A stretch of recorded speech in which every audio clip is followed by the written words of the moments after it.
What happens when a franchise must choose between honoring the past and securing the present, and discovers those two paths lead in opposite directions? Feel that gnawing tension? That uncomfortable realization when you witness a championship organization forced to confront its own mortality? That's the sensation permeating the Bay Area right now, and it should captivate every basketball fan who understands that dynasties don't fade gracefully. They make brutal, calculated decisions that either extend their relevance or accelerate their decline. There's no middle ground, no comfortable compromise, only choices that will be dissected for decades. Jonathan Kuminga, the 23-year-old athletic marvel who was supposed to be Golden State's bridge to the future, finds himself at the absolute epicenter of trade speculation that could fundamentally alter the trajectory of three NBA franchises. And folks, this isn't garden variety rumor mill nonsense. This is Bill Simmons, one of basketball's most influential voices, laying out a three-team blockbuster that has executives, analysts, and fans either salivating or scratching their heads in bewilderment. Let me paint you the picture of what's unfolding, because this story has more layers than a championship playbook, and every single one demands examination. The injury that changed everything. Jonathan Kuminga hasn't stepped foot on an NBA court since November 12th against the San Antonio Spurs. 7 games and counting. Initially, the Warriors brass downplayed the severity, standard injury management, they said, but then the diagnosis came back: bilateral patellar tendinitis. Both knees. For a player whose entire game is predicated on explosive athleticism, devastating cuts to the basket, and rim-rattling dunks, this isn't just a minor setback. It's a flashing red alarm that screams durability concerns to every general manager in the league. Coach Steve Kerr recently revealed that Kuminga participated in a 5-on-5 scrimmage, which sounds encouraging until you realize there's still no timetable for his return. None. Zero. Zilch. That ambiguity, that uncertainty, is the kind of thing that makes general managers nervous and trade proposals suddenly look a whole lot more attractive. Before the injury derailed his season, Kuminga was putting together respectable numbers: 13.8 points, 6.6 rebounds, and 2.8 assists while shooting 47.8% from the field. Solid, but not spectacular. Promising, but not transformative. And therein lies the Warriors' dilemma. Do they continue investing in potential, or do they cash in their chips for proven production while their championship window with Steph Curry remains cracked open? Bill Simmons' three-team chess move on his wildly popular podcast. Bill Simmons didn't just float an idea. He constructed an intricate three-team chess move that would send shockwaves through the league. Let's break down this proposed seismic shift. Golden State Warriors receive Daniel Gafford, and an expiring contract from Chicago Dallas Mavericks receive. Kobe White Chicago Bulls receive. Jonathan Kuminga. At first glance, you might think Simmons has lost his analytical edge. But dig deeper, and the strategic brilliance starts revealing itself like a perfectly executed pick and roll. The Warriors' perspective: size over potential for Golden State.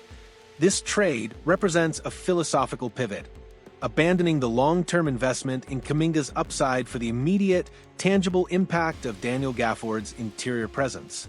Golden State has been torched repeatedly by bigger, more physical teams in the Western Conference.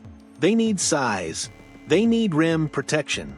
They need someone who can bang bodies with Nikola Jokic, Anthony Davis, and Rudy Gobert without getting absolutely obliterated. If they could turn Kuminga into Gafford somehow, I'm not going to say they're going to make finals, but I think that at least gives them a puncher's chance to win a couple rounds. Simmons declared with the conviction of someone who's watched this Warriors core struggle against size for the past 2 seasons. And he's not wrong. Gafford brings exactly what Golden State desperately lacks: verticality, shot blocking, and the kind of defensive anchor that could transform their entire identity. The 25-year-old center just signed a 3-year, $54 million extension, meaning he's not a rental. He's a commitment for a team trying to maximize every remaining second of Curry's prime. That commitment might be worth sacrificing Kuminga's theoretical ceiling. The Chicago angle, betting on explosive potential for the Bulls, This trade represents something entirely different, a calculated gamble on reconfiguring their roster construction. Simmons astutely observed that Kobe White's return to Chicago kind of screwed them up. It's a harsh assessment, but there's undeniable truth buried in that observation. Chicago already invested heavily in Josh Giddey last summer. With White approaching free agency, do they really want to commit significant money to another guard when their wing depth is questionable at best? The Bulls need athleticism. They need explosiveness. They need someone who can create their own shot and attack the basket with ferocity. Enter Jonathan Kuminga. Despite his injury concerns and inconsistent role in Golden State, Kuminga represents exactly the kind of high-upside talent that could flourish with expanded opportunity in Chicago. He wouldn't be fighting for minutes behind established stars. He'd be the guy they build around, given the keys to the offense and told to unleash everything that made him the 7th overall pick in 2021. The Bulls are stuck in NBA purgatory. Not bad enough to tank, not good enough to contend. Kuminga offers them an escape route, a potential franchise cornerstone who could elevate them from mediocrity to relevance. It's risky, absolutely, but staying the course has proven equally futile. The Mavericks' motivation. Insurance and flexibility, the Mavericks' motivation in this scenario is perhaps the most straightforward. Acquiring Kobe White serves as both injury insurance for Kyrie Irving and a potential long-term asset if they decide to rebuild. White is averaging impressive numbers and provides exactly what Dallas needs: a scoring guard who can shoulder offensive responsibilities when Irving inevitably misses time. But here's where Simmons' proposal gets truly intriguing. White also represents a cheaper, younger option if the Mavericks decide to pivot toward building around a potential Cooper Flag acquisition and moving on from their expensive veteran core. It's the kind of move that provides flexibility. And in today's NBA, flexibility is currency. White can contribute immediately to a contending team, but he's also young enough, 25 years old, to be part of a rebuild if circumstances change. That dual-purpose value makes him an attractive target.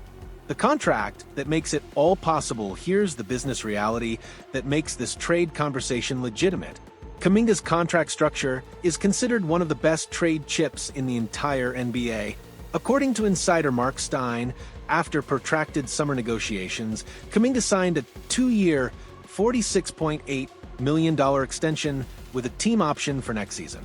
That team option is absolutely critical. It gives whoever acquires Kuminga control over his future without committing to a massive long-term deal before seeing how he develops. It's the perfect balance of commitment and flexibility. Enough security to make Kuminga feel valued, enough escape hatches to protect the acquiring team if things don't work out. Kuminga becomes trade eligible on January 15th, 2026, and multiple teams have already expressed interest. The Phoenix Suns and Sacramento Kings were both linked to him last summer. The market exists. The question is whether Golden State pulls the trigger. The value problem. Timing is everything. Here's where things get uncomfortable for Warriors fans. Kuminga's trade value has taken demonstrable hits recently. After a promising start to the season, he was demoted back to the bench, a clear signal that coach Steve Kerr wasn't entirely satisfied with his development or fit within the starting lineup. Then came the bilateral knee injury, which has now cost him significant time and raises legitimate durability questions. Analyst Rico Mendoza from Golden State of Mind didn't mince words, stating that Kuminga's value took a hit after the demotion and injury. The Warriors now face a critical decision: trade him while he still commands significant return, or invest the next month and a half rehabilitating both his health and his market value. The smart money says Golden State uses this time strategically. Get Kuminga healthy. Get him back on the court. Let him showcase that explosive athleticism and scoring ability that made him so tantalizing in the first place. Then, as the February trade deadline approaches, maximize his value in whatever deal makes the most sense. But here's the brutal reality. Every game Kuminga misses, every practice he sits out, every update without a concrete return timeline, it all chips away at his perceived value. Time is not on the Warriors' side. The existential question: Win now or build later? Let's address the elephant in the room. Stephen Curry is 36 years old. Draymond Green is 34. Klay Thompson is gone. The dynasty is over, but the championship window hasn't completely slammed shut. It's just closing rapidly, like the final seconds ticking off a shot clock. Golden State faces an existential question that defines this entire trade discussion. Do they prioritize the next 2 to 3 years of contention with Curry, or do they continue developing young talent for a future that might not include their greatest player? Acquiring Daniel Gafford signals an unambiguous answer. Win now. Gafford doesn't fit a rebuilding timeline. He fits let's give Curry one more legitimate shot at a championship timeline. He's 25, entering his prime, and provides exactly what Golden State needs to compete with the Western Conference's elite. Keeping Kuminga signals the opposite. We're thinking beyond Curry, building for 2027 and beyond, accepting that our championship aspirations might be more modest in the immediate future. There's no wrong answer here, but there is a choice that must be made, and that choice will define the Warriors' identity for the next half-decade. The verdict: too much sense, too many obstacles. Here's my analysis, delivered with the same intensity I'd bring to breaking down a Game 7. This trade makes too much sense for all parties to completely dismiss, but it faces significant obstacles.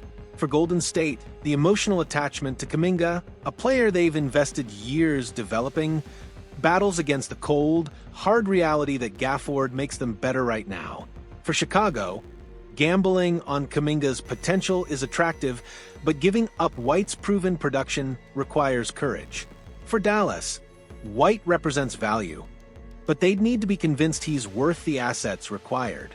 The biggest obstacle? Daniel Gafford's value. As Simmons himself acknowledged, Gafford could command at least a first-round pick on the open market. He just signed a 3-year, $54 million extension, indicating the Mavericks view him as a core piece. Prying him away requires significant compensation, and it's unclear if Kuminga alone, given his injury and recent benching, provides sufficient value. But here's what I know for certain: this conversation isn't going away. Kuminga will be traded at some point, whether in this specific deal or another. The Warriors are clearly evaluating their options, and when a player of Kuminga's caliber becomes available, the entire league pays attention. The final word. January 15th changes everything. This proposed 3-team trade represents more than just player movement. It's a referendum on competing philosophies, risk tolerance, and championship timelines. It's the Warriors deciding who they are. It's the Bulls deciding who they want to become. It's the Mavericks deciding how to maximize their current roster construction. Jonathan Kuminga's future hangs in the balance, his bilateral knee tendinitis serving as an unwelcome reminder that in the NBA, timing is everything, health is everything, and sometimes potential isn't enough when championships are on the line. The next 2 months will be absolutely fascinating. Mark January 15th on your calendars. That's when Kuminga becomes trade eligible, and that's when this speculation transforms from theoretical to tangible. Will Bill Simmons' proposal become reality? Probably not in its exact form. But will something similar shake the foundation of the NBA landscape? I'd bet my press credentials on it. Does Golden State pull the trigger and go all in on winning now with Gafford, or do they stick with Kuminga's long-term potential? Drop your most passionate, analytical takes in the comments below. I want to hear every hot take, every breakdown, every argument you've got. And if this deep dive into the trade that could reshape 3 franchises got your basketball neurons firing, smash that like button and let's keep this conversation rolling.